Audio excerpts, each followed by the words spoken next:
don't know about you, but I'm tired.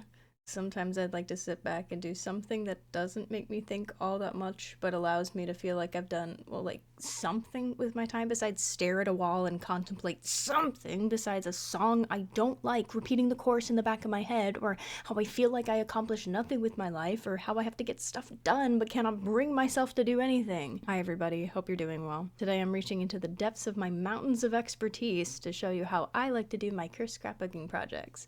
And also, it's the holidays, so it's gonna be a holiday-themed episode. Not by much, just the time of year and the colors and some of the stuff I add to this project. If you've never been here before and you don't really know what on earth is going on, hi, I'm Nikhil. I like making stuff. I like playing video games. I just like making fun things and doing fun things and playing fun video games kind of deal.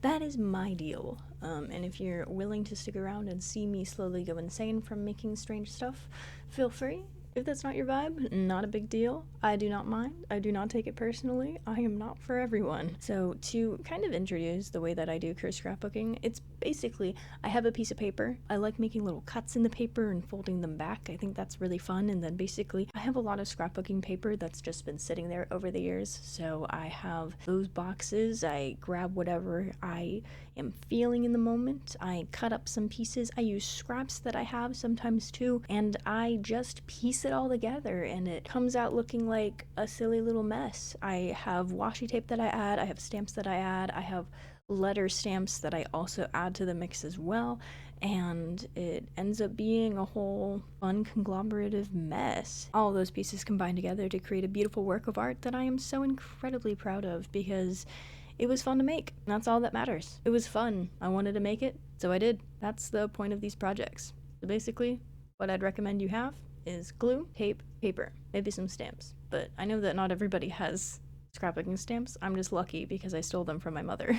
Usually I just use washi tape because I have a bunch of it, but I feel like this might be a little bit more fun or unhinged if you used regular Scotch tape or duct tape. I feel like that would work just as well. For the paper, any paper will do. I have a lot of scrapbook paper, so that's what I use, because when am I ever going to properly scrapbook? It's not going to happen. Into the project it goes. That's kind of the general idea of what cursed scrapbooking is. Now, I have rules to my cursed scrapbooking. And you might say, oh, Nikhil, but there are rules to something like this? Yes, and they're important, so listen up. You'll understand once you hear them. It's not technical. We aren't painting with yarn or remembering the store hours in Stardew Valley. These are clear, simple rules. And you're likely going to go, yeah, I could have written this list myself. So did you? Did you? Where's your notes app full of cringy evidence of your bad prose? Where is it? Where is it? Where is it? Where? I have 5 lovely rules to cursed scrapbooking. Rule 1, use what you have first. Use the last few pages of that notebook you've had in a box from high school biology class. Use receipts, scraps, tags, whatever your heart desires. Don't be afraid to finish using the things you have that you've hoarded in your closet for literal years saying, oh, I'll make a project someday that'll be perfect for this paper. No! Unless you're an incredible planner and actually know, I know you're stalling because you're just like me! Besides, what attachment do you have to your work if you do not know the time it took to get your mediums to your desk and glued together? Don't ask yourself, what if about all of this stuff you're never gonna use. Just make some silly stuff with what you've got. Sentimentality, a silly thing. That being said, if you don't have anything to make this with, go get things. It's okay. You don't need a lot, just things with colors that make you happy. They don't have to go together. That's not the point of this. Rule number 2, you do not need to put pictures or memorabilia in the scrapbook. Let me tell you why. In cursed scrapbooking, it is not about the memories. It is about your mental state. Personally, there are not many things in my life that allow me to throw clashing paper together, cut them into pieces, add some other stuff to make it even mushier, and call it a day, stating that it served its purpose. No. In my life, I haven't been allowed the agency to make mistakes all that much, and I'm sure that's the case for others too. Cursed scrapbooking is for mistakes, very pro-mistake. I mean, what are mistakes? A failure to be aesthetic? Who cares? We're here to create, and that's all that matters. It doesn't need to look pretty, it just needs to exist. Sometimes we just need to make something just to put it into existence, you know? Sometimes you gotta do that with a bunch of paper. It makes you happy. Rule number 3, go for it. Let yourself analyze the folds of the paper and say, that looks strange. If it garners that kind of reaction from you, you're doing it right. Don't hold back, just go for it. This is an exercise in creating something that does not and should not look impeccable. It should not be impressive. The only impressive thing should be how you manage to shove that much stuff onto an 8.5 by 11 sheet of paper. Rule number 4. If you do in fact find yourself having fun with such an activity, make yourself a scrapbook. I made mine out of cardboard and other paper I like, but if you have a book ready to go that's just waiting for you to use it, definitely do. I learned to bind from the YouTube channel Sea Lemon and would strongly recommend their bookbinding tutorials over anything I personally can tell you, but I do know that I should have added more glue so that the cover didn't tear here. That's on me. But hey, did you notice that? I admitted to a mistake during Chris' scrapbooking. Unacceptable! This binding job does not need to be good. It just needs to exist, and boy is it existing.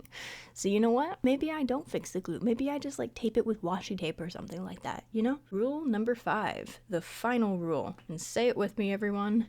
Enjoy yourself. If you're down in the dumps when you get started with your project, you're not allowed to finish the project until you're no longer down in the dumps. In fact, if it does not succeed in making you relax, you are legally required to continue adding to the conglomeration until you feel just a little ounce of peace in your soul. I speak from experience. Personally, when I work on these projects, I talk to myself, and frequently those talks turn into riffing. A lot of it. In fact, the entire time I put together the book to store all my pieces in, I was listening to the same song on repeat. Simply because it was exactly what I wanted to do, and also because Tom Cardy finally uploaded another album to Spotify, and I have been waiting for High Five to finally be on there, and now that it is, I can listen to it whenever I want. Make your penalty. I know your home address. You better stop about this matter. I promise consequences. I think 3/4 of the views for that video on YouTube are me, because it wasn't on Spotify. So I'm so sorry, Tom Cardy, your views are about to go down on your YouTube video, but the streams on the song are gonna go very, very high. You're very, very welcome.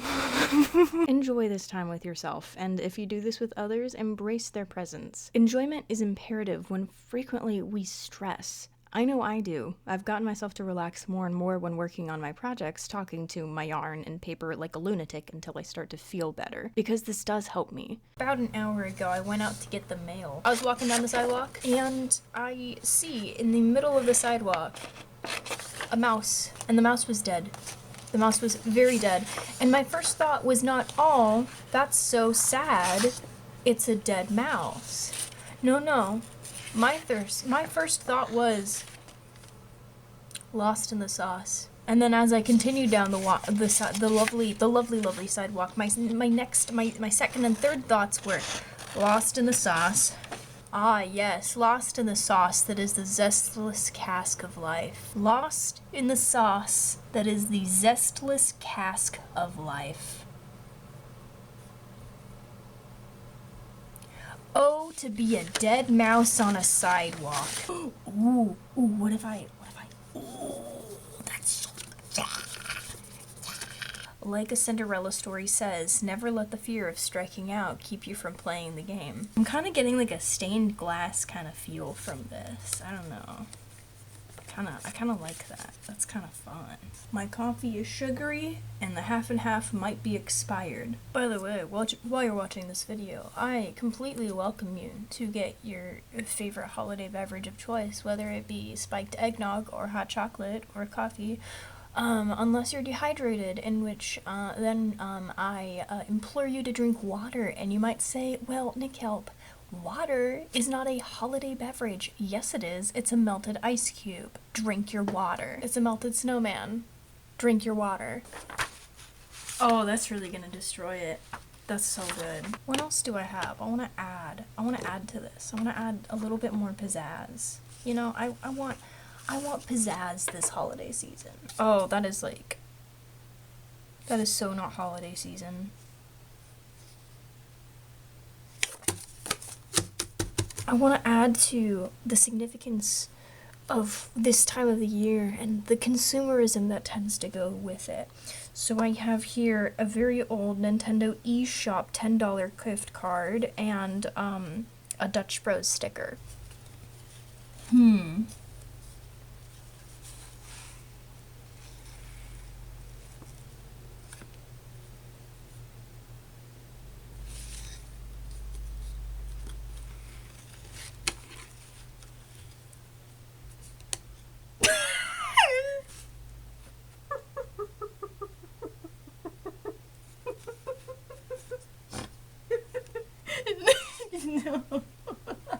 We're gonna glue here.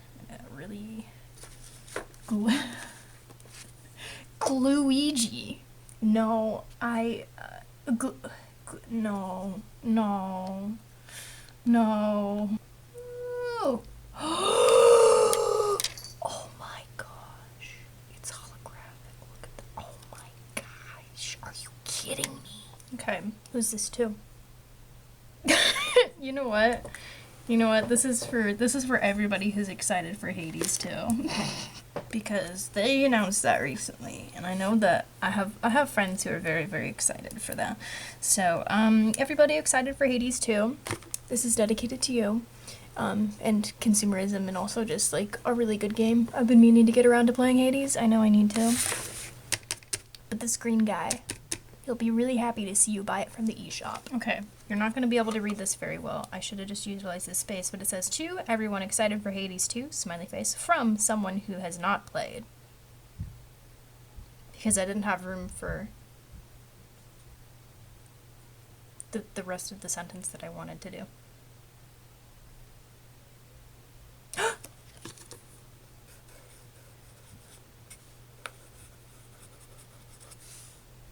Wait, no! It's healed a little piece of me to have this channel over the past year and a half. I don't post as often as I'd like, and it really reminds me of that when I work on this stuff. I love spending the time to make things that are silly, give my brain a break, or even sometimes live up to an unreasonably bizarre vision that I have in my mind. It's all important, and I've tried to bring myself back to that the best I can. And with this holiday guide, I sure hope that you can too. Thanks for coming on this journey with me. It's been a little sappier than I usually get, but honestly, I am sappy most of the time and I just cut it out of the video. Happy holidays to all of you. Please drive safe, stay warm, and I'll see you later. Bye! Woo woo woo woo woo.